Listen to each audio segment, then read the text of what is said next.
Alright, so I'm back here for the second half of this video. Alright, back on weapons.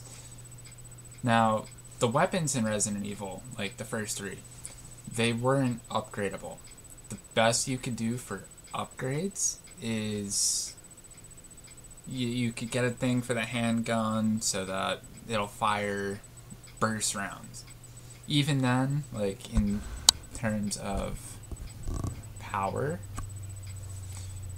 it didn't help very well. It helped because like you could shoot 3 bullets, but those bullets were still doing the same damage. You're just doing them a little faster, but at the same time you're running out of bullets 3 times faster.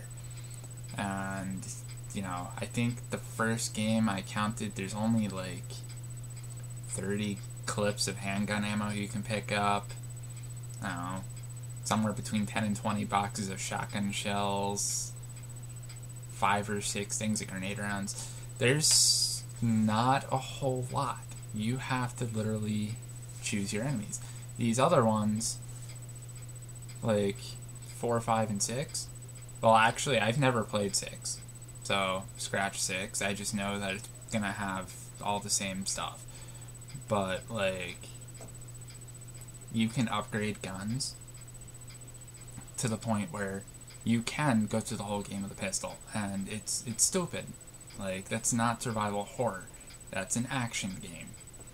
Survival horror is when you have to do whatever it takes to survive, whether it be running past zombies or, killing whichever ones you can. Another thing I hated, 5, way too straightforward. Like, 5 killed the series for me. I remember so many times in... Actually, all 3 of these games, plus 2, 3, all the ones that were actually survival horror games, especially these 2. I would forget something somewhere, and I would have to backtrack and find it. Also, if I knew where any bullets were, I could go back and get them if I needed them. 5, you leave something behind? No, you left it behind. There's no going back to get it. Because the second you go through a door, you can't go back to the level before. It's too straightforward. And that sucks, because, like, there's so much stuff that I missed, and it's like, I can't go back and get it. But hey, to each his own. But that's just my opinion on 5. When it comes to the whole survival horror series, 1, 2, 3, and Code Veronica, they all fit the storyline. The only part in the actual survival horror part of the series that they screwed up on, is 0. 0 was a good game. However, they messed up the storyline with it. It didn't make a whole lot of sense. I mean, I still loved the game to death. Just the storyline was out of place. Now, in the Resident Evil, the first one, even whether it be the original or the remake, they basically stated that the incident started at the mansion. Now, when did 0 come out? 2002. So, the first one came out in 96. This one came out in 2002. 6 years later, they put out 0. Which then tells you that Dr. Marcus started it with leeches. Yeah, you just completely contradict the story. Though it is still a great game. I would definitely recommend it if you're a survival horror nut. Which I am. Alright. What would make a good Resident Evil game? Bring it back to its old roots. No more of this stupid weapon upgrading, enemies everywhere. Go back to your old roots. Why should Resident Evil 2 be remade? Alright, number one.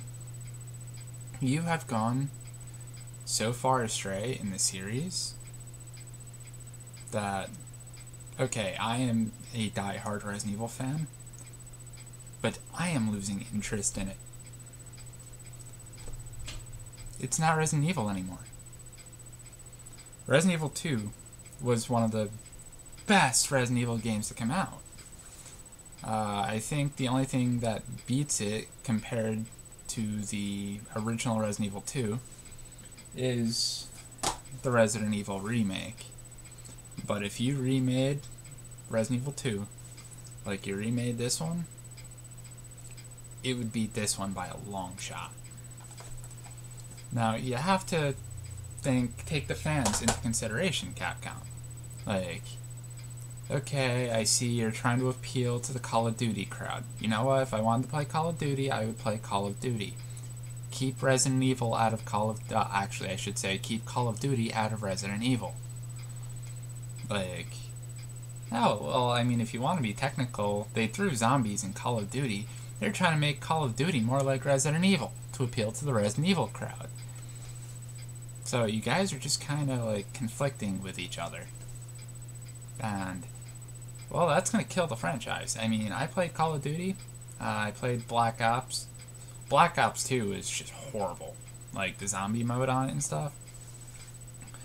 But, I mean, I've never actually been a really big Call of Duty fan anyway. But I will always be a Resident Evil fan unless you continue going the way you're going. Because you're losing my interest. But, I think Resident Evil 2 should be made just to please the fans. Like, 6 was a flop, I will tell you that now, after reading all the reviews and having seen, like, videos and stuff of it. 5 was a flop in my eyes.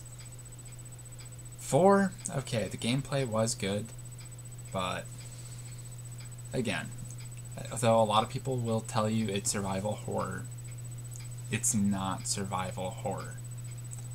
Survival horror will never die. And it will always be profitable because you're always going to have your fans coming back for more. Because what do we want? We want the shit scared out of us. And that's why I think Resident Evil 2 should be remade. But anyway, this video is going on almost 25 minutes long, counting the two videos. So I'm going to cut this here, and Capcom, you should really take your fans into consideration in what they have to say.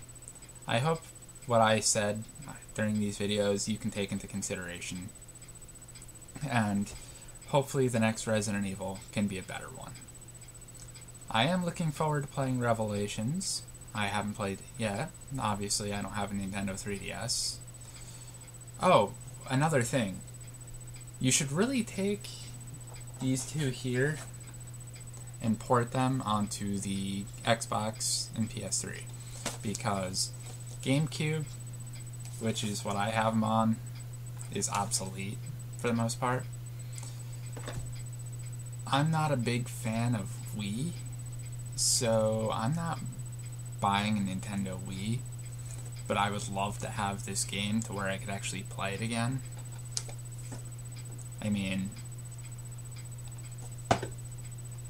it would probably also help make up for the losses that you're taking on Resident Evil 6.